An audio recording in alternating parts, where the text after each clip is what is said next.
Hello and welcome to the Make Happiness Happen podcast. I'm your host, Shelly, and today we're going to talk about how a marshmallow can change your life. And yes, you did hear me right. I said a marshmallow can change your life. Are you curious? Hi, I'm Shelly Covert, and I have a question for you. Are you tired of putting on a fake smile and pretending you're happy when you're really not? Are you ready to stop chasing happiness and create it instead? This world we live in makes us believe we need something newer or bigger or better to be happy. But guess what? That's not real happiness. I'm going to teach you what I've learned about creating real, authentic happiness. So if you're ready to stop faking it and be happy for real, you're in the right place. This is the Make Happiness Happen podcast.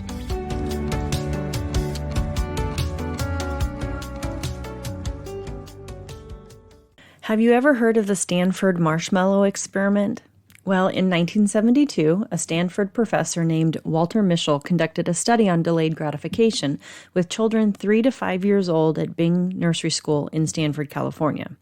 The children were given the choice between a marshmallow or a pretzel for snack. If they could wait a certain amount of time, they could choose their favorite and eat that for snack. But if they couldn't wait, then they had to eat the other snack. Some of the kids grabbed a snack as soon as the researchers left the room. Others used a variety of techniques and willpower to distract themselves and wait. They sang songs, played games, covered their eyes, and some of them even tried to sleep. Now, the academic records of those children, the ones who participated in the study, well, they were tracked all the way through high school. And years later, a follow-up study was conducted to see if there was any type of correlation between the kids' ability to delay gratification and their long-term academic achievement. Researchers found that the children who had delayed gratification longer were more academically accomplished. On average, they scored 210 points higher on the SAT. They were also more self-reliant and socially competent, and they took initiative more frequently and handled stress more effectively.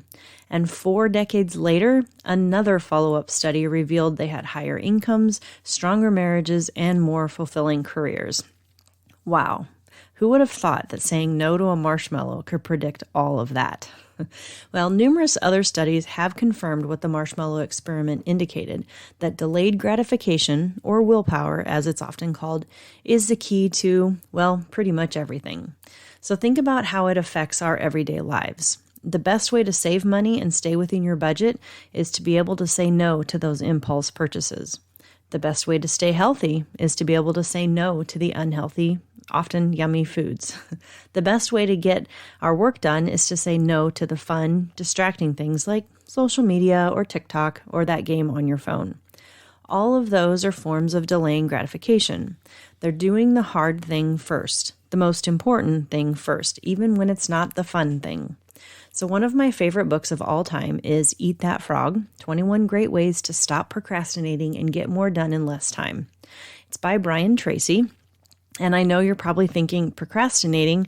Where'd we get to procrastinating? We're talking about delayed gratification and willpower, right? Well, think about it this way. Procrastination is letting ourselves become distracted with the fun things, with the easy things, instead of doing the hard things first. Mark Twain is thought to have said, if it's your job to eat a frog, it's best to do it first thing in the morning. That's where the title of the book comes from. Doing the hardest thing first is really delayed gratification. When you complete that hardest task first, everything else seems easy by comparison. So think back to a day. Picture a day where maybe you had something that you really didn't want to do, but you just had to get it done. Okay, maybe it was a big project at work, or for those of you still in school, maybe it was a big paper that you needed to write. And instead of just sitting down first thing and getting it done, you let yourself get distracted with a number of other smaller tasks, maybe less challenging tasks, maybe more fun tasks. Okay, so how did you feel at the end of that day? Knowing that that big ugly task was still hanging over your head, knowing that you still had to get it done. Okay, I bet you felt pretty stressed and maybe even frustrated with yourself. I know for me, those are the days that the negative self-talk kicks into full gear. I berate myself. I wonder why I wasted an entire day. I'm like, what the heck is wrong with you? Why can't you just get the things done that need to be done? All that negative self-talk. And that makes me feel even worse, right? Now, think back to a time when instead of procrastinating, you sat down and you actually did the hard thing first. You ate the frog. Okay, you got that project done. You got that paper written. How did you feel about yourself at the end of that day? I bet you felt lighter and happier and proud of yourself. Okay, just thinking about it, I can kind of feel those feelings. I just feel lighter, right? It's like full of positivity. It's that positive reinforcement that, wow, not only did you get it done, now you probably got it done faster. You have the whole day and you can actually now go do something you enjoy and feel good about it because you did the hard thing first, right? So if we're trying to create authentic happiness in our lives, which of those two scenarios or which option puts us on the best path? Procrastination or delayed gratification and willpower? For sure, delayed gratification and willpower.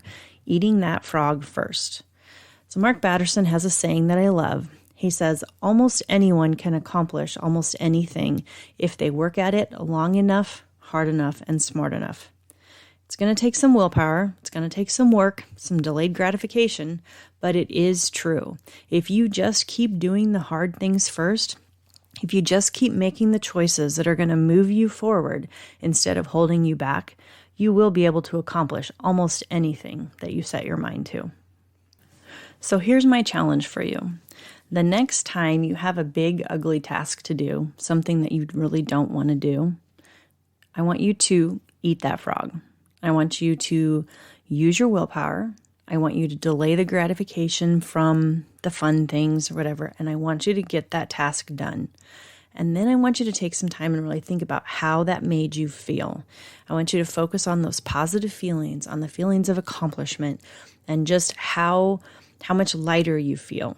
And I want you to remember that the next time that you have a big, ugly task that needs to get done. Okay? This world that we're in right now, like our society, really is focused on trying to get us to not delay gratification. It's kind of focused on that impulse thing. We see something on TV and we want to go buy it. And we do all these things. And if we are not able to recognize that, if we're not able to kind of put a stop between that behavior and using our willpower and delaying gratification, then it just really sends us down a road that is not going to take us probably where we want to go. So, delayed gratification and willpower, that's what we're going to work on this week, right? That's my challenge to you. Now, if you want to read either of these books, I'm putting links to them in the show notes. Eat That Frog is a really short, quick read, and it really has some great tips that I think can benefit most of us because honestly, I don't know if I know anyone who doesn't procrastinate at some time, right? At some point. So it's a great book to read. I highly recommend it. But that's what we're going to do. I challenge you to use your willpower, delayed gratification, and eat that frog. So until next time, my friends, choose to be happy. As always, thank you so much for tuning into the Make Happiness Happen podcast. If you enjoyed this episode, make sure you're subscribed wherever you listen to podcasts. And even better, leave a positive review. If you want to dive deeper into the topics and discussions we have here, I would encourage you to head over to makehappinesshappen.com and sign up for my newsletter. It's the best way for us to get to know each other even better. Thank you so much for listening, and I'll see you next time on the Make Happiness Happen podcast.